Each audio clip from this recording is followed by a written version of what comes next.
চট্টগ্রামের কর্ণফুলী উপজেলা বিএনপির সাবেক সভাপতি এহসান খানের মায়ের জানাজা নামাজ পড়তে যাইয়ে বিএনপির দুই গ্রুপের সংঘর্ষে 3 জন আহত হয়ে বলে খবর পাই। এপ্রিলের 3 তারিখ বৃহস্পতিবার সকালে উপজেলার ডাকপাড়া রাস্তার মোড় এই সংঘর্ষের ঘটনা ঘটে।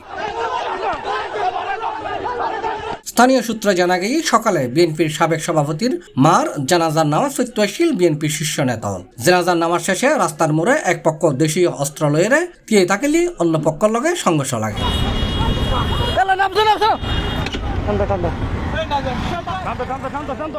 একাধিক বিএনপি নেতা জানাই জানাজাত সাবেক সংসদ সদস্য সরওয়ার জামাল নিজামর কর্মীল দেশীয় অস্ত্র প্রদর্শন করলে বিএনপির নেতা কর্মীল বিক্ষুব্ধ দৌড়ে।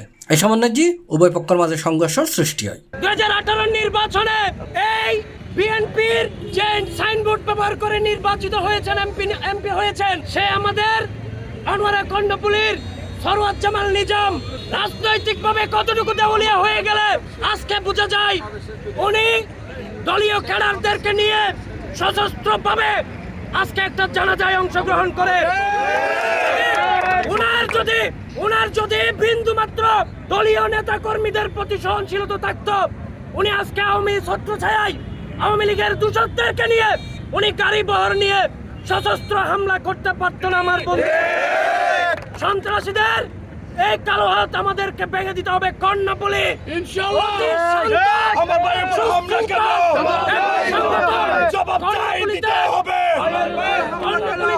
এই কর্ণফুলীকে কেউ অশান্ত করতে চাইলে আমরা তাদেরকে দাঁত ভাঙা জবাব দেব।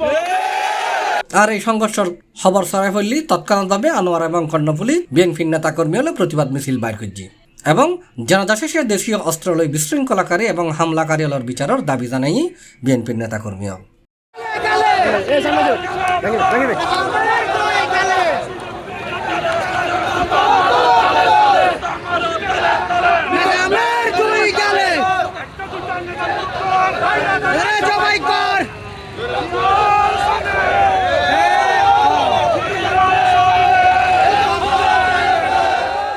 অন্যফালদি সংঘর্ষ ছবি তুলতে যালি দৈনিক আজাদি কর্ণফুলীর প্রতিনিধি মোহাম্মদ মহিউদ্দিনুর নাজে হামলা এবং মোবাইল ছিনতাই লেবের ঘটনা ঘটে।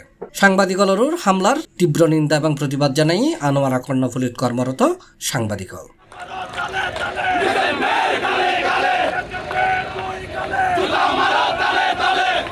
এই বিষয়ে কর্ণফুলী উপজেলা বিএনপি সদস্য সচিব হাজী মোহাম্মদ ওসমান সিপ্লাসরে জানাই আসলে জানাজার ফরদি ওই যে রাস্তার নাজি আরও মানে একটু বাড়াবাড়ি তো একটু হাতাহাতি ফরদি কিছু অস্ত্র বিভিন্ন যোগাযোগ মাধ্যম যে দেখা যাক এই আর একদূর জানিক পারি বিভিন্ন সোশ্যাল মিডিয়ার মাধ্যমে আর কি গোফা আহত ও চিকিৎসা তাতে খবর জানাজার লগে এই ঘটনার সম্পৃক্ততা নেই। ঘটনার হারা জড়িত আছিল কিন্তু এখনো পর্যন্ত দৃশ্যমান বিভিন্ন মিডিয়ার মারফত ফরদি একখান দৃশ্যমান হইব আর কি।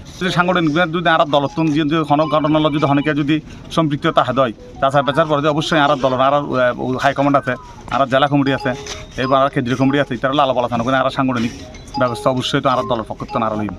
সাংবাদিক যে আর এই যে মহিউদ্দিন ভাই আর খুব আপন মানুষ ওর আর উন্নয়ন ফরে আর ওর বাড়িতে ওরা দেখা করি পেলাই হ্যাঁ আর ওর ব্যাপারে আর দুঃখ প্রকাশ করি এখান যে এখান ঘটনা না যে এখান অনাকাঙ্ক্ষিত এখান ঘটনা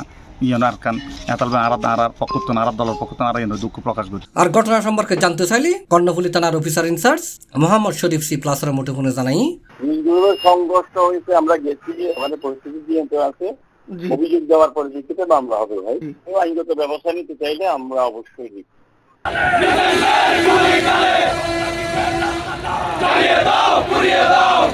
C+ টিভি চট্টগ্রাম।